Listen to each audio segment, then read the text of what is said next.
Hi students, welcome to your new class. ഇന്നത്തെ ക്ലാസ്സിൽ നമ്മൾ എക്സ്പ്ലെയിൻ ചെയ്യാൻ പോകുന്നത് നാലാമത്തെ ചാപ്റ്റർ നമ്മുടെ ബ്രാഞ്ച് അക്കൗണ്ട്. ആ ബ്രാഞ്ച് അക്കൗണ്ടിൽ ഇമ്പോർട്ടൻ്റ് ആൻഡ് എക്സ്പെക്റ്റഡ് ക്വസ്റ്റ്യൻസ് എന്തൊക്കെയാണുള്ളത് നോക്കാം. അതിൽ ഫസ്റ്റ് നിങ്ങൾ പഠിക്കേണ്ടത് മീനിങ് ഓഫ് ബ്രാഞ്ച്. എന്താണ് ബ്രാഞ്ച് എന്ന് പറഞ്ഞാൽ അതിൻ്റെ മീനിങ് എന്തായാലും പഠിക്കുക. അതേപോലെ തന്നെ ബ്രാഞ്ചിൻ്റെ നീഡ് അല്ലെങ്കിൽ ഒബ്ജക്റ്റീവ്സ് അല്ലെങ്കിൽ ഒബ്ജക്ട്സ്. എന്താണ് ബ്രാഞ്ച് അക്കൗണ്ട്, അതിൻ്റെ ആവശ്യകത എന്താണ് അല്ലെങ്കിൽ ഒബ്ജക്ട്സ്, അതെന്തായാലും പഠിക്കുക. ഇനി നെക്സ്റ്റ് ഇവിടെ നമുക്ക് ഏറ്റവും കൂടുതൽ റിപ്പീറ്റ് ചെയ്ത് വന്നൊരു ക്വസ്റ്റ്യൻ ആണ് ഡിഫറെൻറ്റ് ടൈപ്സ് ഓഫ് ബ്രാഞ്ചസ് എന്ന് പറയുന്നത്. അതിൽ ലാസ്റ്റിലുള്ള ക്വസ്റ്റ്യൻ പേപ്പറിൽ നിങ്ങൾ നോക്കിക്കഴിഞ്ഞാൽ കാണാൻ ഏറ്റവും കൂടുതൽ റിപ്പീറ്റ് ചെയ്തൊരു ക്വസ്റ്റ്യൻ ആണ് ഇൻഡിപെൻഡൻറ്റ് ബ്രാഞ്ച് എന്താണെന്നുള്ളത്. പക്ഷേ ലാസ്റ്റിലേക്ക് വന്നപ്പോൾ കഴിഞ്ഞ വർഷത്തെ ക്വസ്റ്റ്യൻ പേപ്പറിൽ അതൊന്നും മാറ്റിയിട്ട് അവർ ഡിപ്പെൻഡൻറ്റ് ബ്രാഞ്ചിലേക്ക് എത്തിയിട്ടുണ്ട്. ഇതുവരെയ്ക്ക് ഇൻഡിപെൻഡൻറ്റ് ബ്രാഞ്ചിനെ കുറിച്ച് മാത്രമാണ് ചോദിച്ചിട്ടുണ്ടായിരുന്നത്. ലാസ്റ്റ് ഇയർ ക്വസ്റ്റ്യൻ പേപ്പറിൽ ഡിപ്പെൻഡൻറ്റ് ബ്രാഞ്ച് എന്താണെന്നുള്ളത് ചോദിച്ചിട്ടുണ്ട്. അപ്പോൾ അതെന്തായാലും പഠിക്കുക, ഡിപ്പെൻഡൻറ്റ് ബ്രാഞ്ച് എന്താണെന്നുള്ളതും ആ ബ്രാഞ്ചിൻ്റെ ഒരു ക്യാരക്ടറിസ്റ്റിക്സ്. അതെന്തായാലും ഈ തിയറി പാർട്ട് നന്നായി നോക്കുക. കാരണം ഇതൊന്ന് നമുക്കൊന്ന് വേറിട്ടിട്ടാണ് ചോദിക്കണമെങ്കിൽ ഇതെല്ലാം എക്സ്പെക്റ്റഡ് ക്വസ്റ്റ്യൻ തന്നെയാണ്. എന്താണ് ഡിപ്പെൻഡൻറ്റ് ബ്രാഞ്ച്, അതേപോലെ തന്നെ അതിൻ്റെ ക്യാരക്ടറിസ്റ്റിക്സ് എന്തൊക്കെയാണ്. ഒരു ഡിപ്പെൻഡൻറ്റ് ബ്രാഞ്ച് ആണെങ്കിൽ അതായത് ഹെഡ് ഓഫീസിനെ ആശ്രയിച്ച് നിൽക്കുന്ന ബ്രാഞ്ചുകളാണല്ലോ ഡിപ്പെൻഡൻറ്റ് ബ്രാഞ്ച് എന്ന് പറയുന്നത്. അത്തരത്തിലുള്ള ബ്രാഞ്ചിലുള്ള അക്കൗണ്ട്സ് എങ്ങനെയാണ് മെയിൻറ്റെയിൻ ചെയ്യാന്ന്. Debtors system, stock and debtors system ആണ്. അതേപോലെ തന്നെ final account system, wholesale branch system. ഇങ്ങനെ 4 സിസ്റ്റത്തിലാണ് പൊതുവെ അവർ ബുക്സ് ഓഫ് അക്കൗണ്ട്സ് മെയിൻറ്റെയിൻ ചെയ്യാറുള്ളത്. പക്ഷെ നമുക്ക് ഇവിടെ പഠിക്കാനാകെ 2 മെത്തേഡേ ഉള്ളൂ, ഡെറ്റേഴ്സ് സിസ്റ്റവും സ്റ്റോക്ക് ആൻഡ് ഡെറ്റേഴ്സ് സിസ്റ്റവും. എപ്പോഴും എക്സാമിന് അധികവും ചോദിച്ച് കാണുന്നത് സ്റ്റോക്ക് ആൻഡ് ഡെറ്റേഴ്സ് സിസ്റ്റം തന്നെയാണ്. എസ് എ ക്വസ്റ്റ്യൻ ഒക്കെ ആയിട്ട് ചോദിച്ച് കാണാറുള്ളത്. അപ്പോൾ ഡെറ്റേഴ്സ് സിസ്റ്റം എന്താണെന്നുള്ളത് ജസ്റ്റ് ഒന്ന് നോട്ട് ചെയ്ത് വെക്കുക. അല്ലെങ്കിൽ അങ്ങനെ ഒരു ക്വസ്റ്റ്യൻ അവിടെ ചോദിക്കാൻ 2 മാർക്സിനോ ഒക്കെ എന്താണ് ഡെറ്റേഴ്സ് സിസ്റ്റം എന്ന് പറഞ്ഞു കഴിഞ്ഞാൽ, ഇവിടെ ഹെഡ് ഓഫീസാണ് prepares a branch account for each branch. Head ഓഫീസിൽ ഓരോ ബ്രാഞ്ചിൻ്റെ അക്കൗണ്ട് അവിടെ പ്രിപ്പയർ ചെയ്ത് വയ്ക്കും. എന്തിനു വേണ്ടിയിട്ടാണ്? പ്രോഫിറ്റ്, ഓരോ ബ്രാഞ്ചും നേടി തന്നിരിക്കുന്ന പ്രോഫിറ്റോ ലോസോ അതെന്താണെന്ന് അസർട്ടൈൻ ചെയ്യാൻ വേണ്ടിയിട്ടാണ്. അപ്പോൾ ബ്രാഞ്ച് അക്കൗണ്ട് എപ്പോഴും ഒരു നോമിനൽ നേച്ചറിലുള്ളതാണ്. ബ്രാഞ്ച് അക്കൗണ്ട് എന്ന് പറഞ്ഞു കഴിഞ്ഞാൽ തന്നെ അവിടെ കോമ്പിനേഷൻ എന്ത് തന്നെയാണ്, നമ്മുടെ ഫൈനൽ സ്റ്റേറ്റ്മെൻറ്റ് തന്നെയാണ്. Trading and profit and loss account, balance sheet, ഇതൊക്കെ തന്നെയാണ് ഒരു ബ്രാഞ്ചിനെ സംബന്ധിച്ചോളം ഹെഡ് ഓഫീസിൽ എങ്ങനെയാണ് അവരുടെ ട്രാൻസാക്ഷൻ. ഒരു ഡെറ്ററെ പോലെയാണ്. ഡെറ്റർ ഓഫ് ഹെഡ് ഓഫീസ് എന്നാണ് ഒരു ബ്രാഞ്ചിനെ അവിടെ അറിയപ്പെടുന്നത് എന്നുള്ളതാണ് പറയുന്നത്.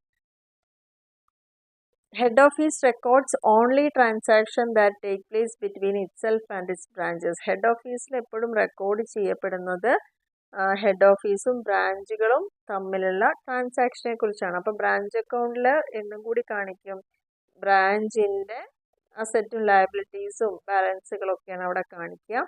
ഇതെല്ലാം റെപ്രസെൻ്റ് ചെയ്യുന്നത് ഹെഡ് ഓഫീസ് ഒരു പെർട്ടിക്കുലർ ബ്രാഞ്ചിൽ എത്ര ഇൻവെസ്റ്റ് ചെയ്തിട്ടുണ്ട് എന്നുള്ള കാര്യം കൂടിയാണ് ഓർമ്മിപ്പിക്കാനുള്ളത്. അത് ജനറലി ഫോളോ ചെയ്യുന്ന when the size of the branch is small. എപ്പോഴാണ് ഒരു ബ്രാഞ്ചിൻ്റെ സൈസ് സ്മോൾ ആവുന്ന സമയത്ത് മാത്രമാണ് നമുക്ക് ഈ ഡെറ്റർ സിസ്റ്റം യൂസ് ചെയ്യാൻ പറ്റുള്ളൂ. അപ്പോൾ ഇത്രയാണ് ഡെറ്റർ സിസ്റ്റത്തിനെ കുറിച്ച് ഇതിൽ പറയാനുള്ളത്. ഇനി ഇതിൽ നമുക്ക് എപ്പോഴും ചോദിക്കാൻ അല്ലെങ്കിൽ കോസ്റ്റ് പ്രൈസ് മെത്തേഡ് എന്താണ് ഇതുവരെ ചോദിച്ചിട്ടില്ല. അപ്പോൾ ഈ ഒരു മെത്തേഡ് നോട്ട് ചെയ്ത് വയ്ക്കുക. ഇതിൽ goods are send to the branch at cost to the head office. Goods ബ്രാഞ്ചിലേക്ക് സെൻഡ് ചെയ്യുന്നത് ഹെഡ് ഓഫീസ് എങ്ങനെയാണ്, അതിൻ്റെ കോസ്റ്റാണ്. ഹിയർ കോസ്റ്റ് പ്രൈസ് എന്ന് പറയുന്നത് എന്താണ്? പർച്ചേസ് പ്രൈസും plus purchase expenses incurred on the goods. ആ ഒരു ഗുഡ്സിൻ്റെ ഒറിജിനൽ പർച്ചേസ് പ്രൈസും ഉണ്ടായിരിക്കും. ഒപ്പം തന്നെ അത് പർച്ചേസ് ചെയ്ത് നമ്മളിലേക്ക് കൊണ്ടുവരാൻ വേണ്ടി എന്തൊക്കെ ചിലവുകൾ വന്നിട്ടുണ്ടോ ആ എമൗണ്ട് കൂടിയിട്ട് അതിൽ ഉൾക്കൊള്ളുന്നതാണ് കോസ്റ്റ് പ്രൈസ് മെത്തേഡ് എന്ന് പറയുന്നത്. ഓക്കെ, ഇനി ഇതിൽ നിങ്ങൾ പഠിക്കേണ്ട ഒരു കാര്യം എന്ന് പറയുന്നത് ഇതാണ് ബ്രാഞ്ച് അക്കൗണ്ട്. ഹെഡ് ഓഫീസിൻ്റെ ബുക്സിൽ ബ്രാഞ്ച് അക്കൗണ്ട് പ്രിപ്പയർ ചെയ്യുന്നത്. കാരണം ക്വസ്റ്റ്യൻ 2 തരത്തിലാണ് നമുക്ക് വന്നിരിക്കുന്നത്. ഒന്ന്, ഹെഡ് ഓഫീസിൻ്റെ ബുക്കിൽ എങ്ങനെയായിരിക്കാം ബ്രാഞ്ച് അക്കൗണ്ട് കാണിക്കുന്നുണ്ടാവുക. ഇതാണ് ആ ഒരു ഫോർമാറ്റ് എന്ന് പറയുന്നത്. അപ്പോൾ അതൊന്ന് നോട്ട് ചെയ്ത് വയ്ക്കുക. പിന്നെ നിങ്ങൾ നോക്കേണ്ടതാണ് ഫസ്റ്റിലത്തെ കാര്യങ്ങളെന്ന് പറയുന്നത്. ഇനി രണ്ടാമത് വരുന്നത്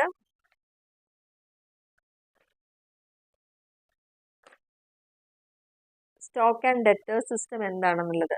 ഈ കാര്യം ഒന്ന് നോട്ട് ചെയ്യാം. Stock and debtor system. അപ്പോൾ ഫസ്റ്റ് മെത്തേഡ് ഡെറ്റർ സിസ്റ്റം ആയിരുന്നു. ഇനി സ്റ്റോക്ക് ആൻഡ് ഡെറ്റർ സിസ്റ്റം അല്ലെങ്കിൽ അനലിറ്റിക്കൽ സിസ്റ്റം എന്നാണ് അറിയപ്പെടുന്നത്. ഈ ഒരു ഡെറ്റേഴ്സ് മെത്തേഡ് ആണെങ്കിൽ നമ്മൾ ഒരൊറ്റ അക്കൗണ്ട് മാത്രമാണ് പ്രിപ്പയർ ചെയ്യുക. കാരണം ബ്രാഞ്ചിനെ ഹെഡ് ഓഫീസ് ഒരു ഡെറ്ററെ പോലെയാണ് കണക്കാക്കുന്നത് പറഞ്ഞു. അതുകൊണ്ട് അവിടെ ഒരു അക്കൗണ്ട് മാത്രമാണ് ഉണ്ടായിരിക്കുക. ഇനി it is prepared to asset, നമ്മൾ പറഞ്ഞു ആ ബ്രാഞ്ചിനെ ഡെറ്ററായി കണക്കാക്കുകയും അതിൻ്റെ പ്രോഫിറ്റ് ഓർ ലോസ് ആ ബ്രാഞ്ച് ഉണ്ടാക്കിയിരിക്കുന്നത് എന്താണെന്ന് അറിയാനൊക്കെയാണെന്നുള്ളതാണ് പറയുന്നത്. ഇവിടെ അണ്ടർ സ്റ്റോക്ക് ആൻഡ് ഡെറ്റേഴ്സ് മെത്തേഡിൽ വരുമ്പോൾ instead of only one branch account several account relating to the transaction of branch are maintained in the books of head office. Stock and debtors system ആണ് follow ചെയ്യുന്നതെങ്കിൽ ആ branch account മാത്രമല്ല ബ്രാഞ്ചുമായി relate ചെയ്തിരിക്കുന്ന പല അക്കൗണ്ട്സും ഹെഡ് ഓഫീസും maintain ചെയ്തിട്ടുണ്ടാവും. Stock and debtors method generally use ചെയ്യുന്നത് when goods are send to the branch at invoice price and the size of the branch is large. എപ്പോഴാണ് നമ്മൾ ഈ ഒരു സിസ്റ്റം ഉപയോഗിക്കുന്നത്? നമ്മൾ നേരത്തെ പറഞ്ഞു ഡെറ്റേഴ്സ് സിസ്റ്റം യൂസ് ചെയ്യുന്നത് ബ്രാഞ്ച് സ്മോൾ ആയിരിക്കുമ്പോൾ മാത്രമാണ് അത് അഡോപ്റ്റ് ചെയ്യാൻ പറ്റുള്ളൂ.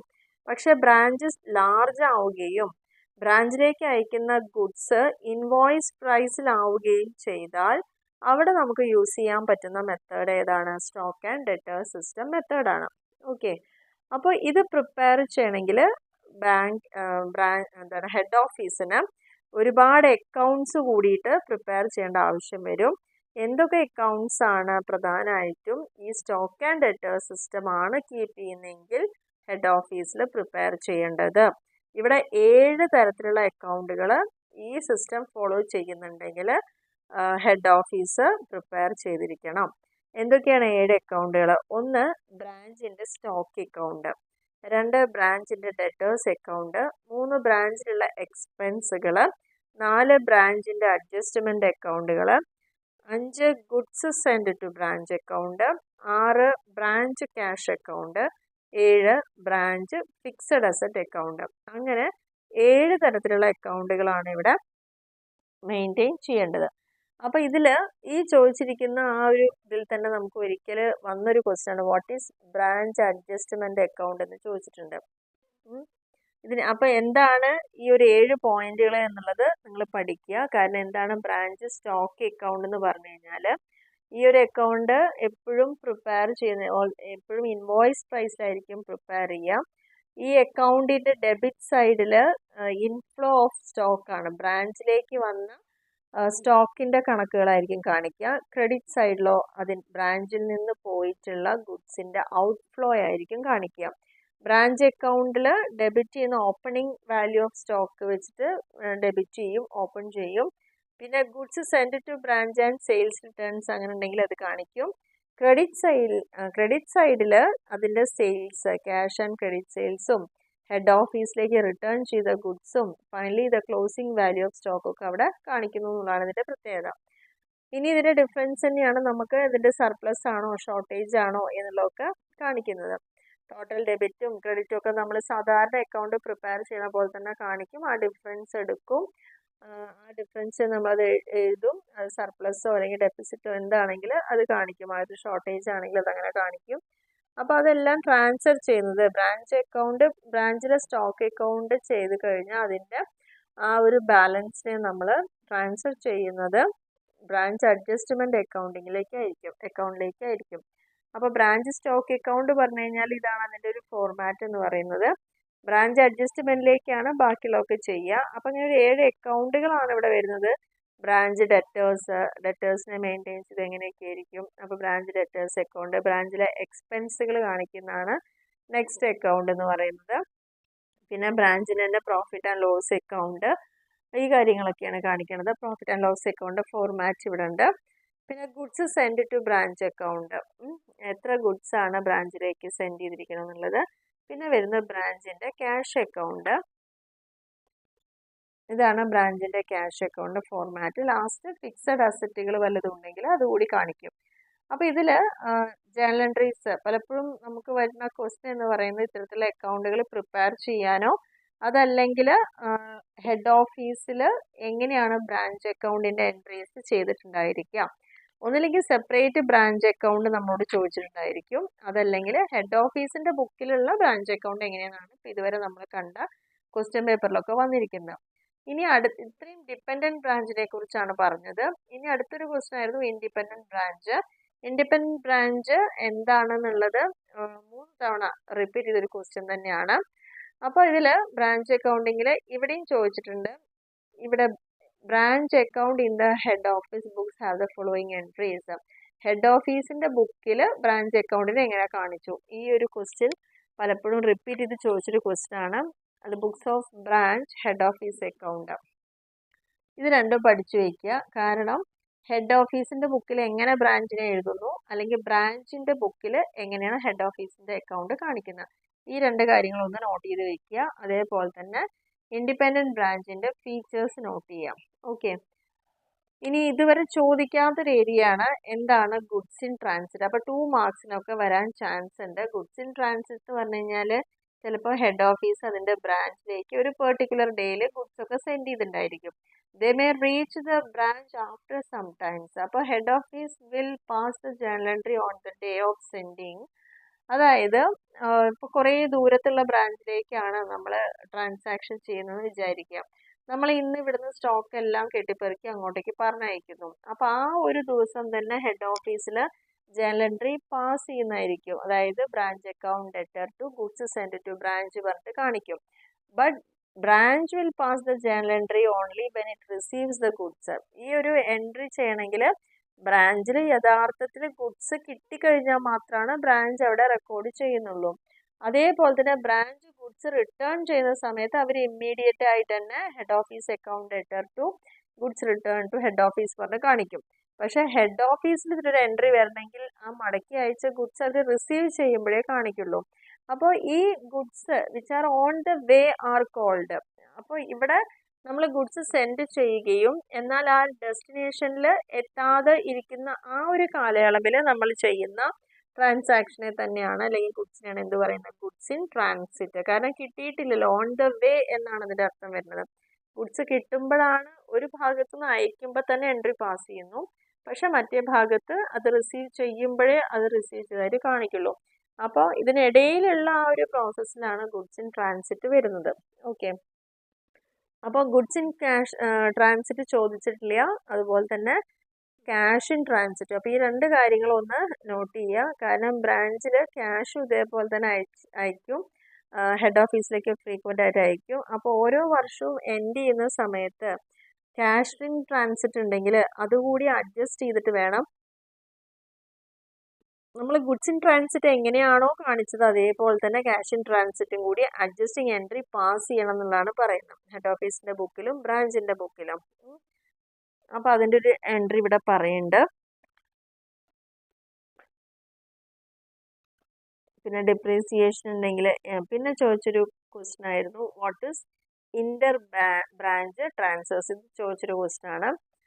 അതായത് ഒരു കമ്പനിക്ക് ഒരുപാട് ബ്രാഞ്ചസ് ഉണ്ടെങ്കിൽ ചിലപ്പോൾ ട്രാൻസാക്ഷൻസ് ആ ഡിഫറെൻറ്റ് ബ്രാഞ്ചസ് തമ്മിൽ തന്നെ ചെയ്തു എന്ന് വരും. അങ്ങനെ വരുന്ന സമയത്ത് ചെയ്യുന്ന ആ ഒരു ട്രാൻസ്ഫറിനെയാണ് ഇന്റർ ബ്രാഞ്ച് ട്രാൻസ്ഫേഴ്സ് എന്ന് പറയുന്നത്. ഒരു കമ്പനിക്ക് ഒരു ബ്രാഞ്ച് അല്ല, ചിലപ്പം ഒരു 10-20 ബ്രാഞ്ച് ഉണ്ടാവും. ചിലപ്പോൾ ബ്രാഞ്ച് ടു ബ്രാഞ്ച് തന്നെ നമ്മൾ ട്രാൻസ്ഫറിങ്ങും കാര്യങ്ങളൊക്കെ ചെയ്യും. അതിനെയാണ് ഇന്റർ ബ്രാഞ്ച് ട്രാൻസ്ഫേഴ്സ് എന്ന് പറയുന്നത്. പിന്നെ റെമിറ്റൻസ് അക്കൗണ്ട് എന്താണെന്നുള്ളതൊക്കെ വേണമെങ്കിൽ 2 മാർക്കിന് ചോദിക്കാം. ചില സമയത്ത് ബ്രാഞ്ച് ക്യാഷ് റെമിറ്റ് ചെയ്യുന്ന ഹെഡ് ഓഫീസിൽ ഇടയ്ക്കിടയ്ക്ക് ചെയ്യുന്ന ആൾക്കാരായിരിക്കാം. പക്ഷെ അങ്ങനത്തെ കേസിൽ head office finds it convenient open A branch remittance account. അങ്ങനെ ഫ്രീക്വൻ്റ് ആയിട്ട് ഒരു ബ്രാഞ്ചിന് ഹെഡ് ഓഫീസിലേക്ക് പണം റെമിറ്റ് ചെയ്യേണ്ട അവസ്ഥ വരുമ്പം ബ്രാഞ്ച് റെമിറ്റൻസ് അക്കൗണ്ട് പറഞ്ഞൊരു അക്കൗണ്ട് അവിടെ ഓപ്പൺ ചെയ്യുകയാണ് ചെയ്യാറുള്ളത്.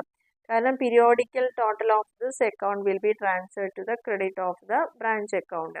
അങ്ങനെ ഓരോ പീരീഡിലും വരുന്ന എമൗണ്ട് കണക്കാക്കിയിട്ട് ബ്രാഞ്ച് അക്കൗണ്ടിൽ ക്രെഡിറ്റ് ചെയ്യാറുണ്ട്.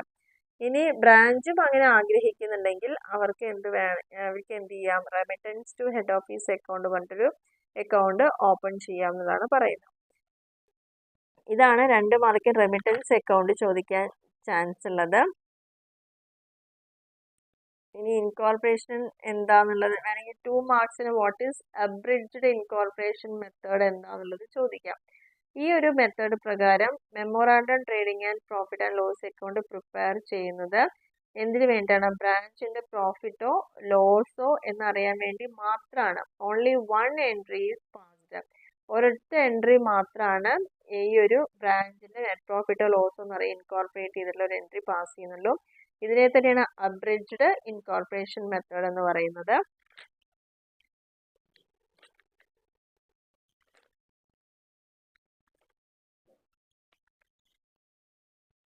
പിന്നെ നമുക്കിതിൽ നോക്കാനുള്ളതാണ് ഇതിന്റെ കൺസോളിഡേറ്റഡ് ഫിനാൻഷ്യൽ സ്റ്റേറ്റ്മെന്റ്.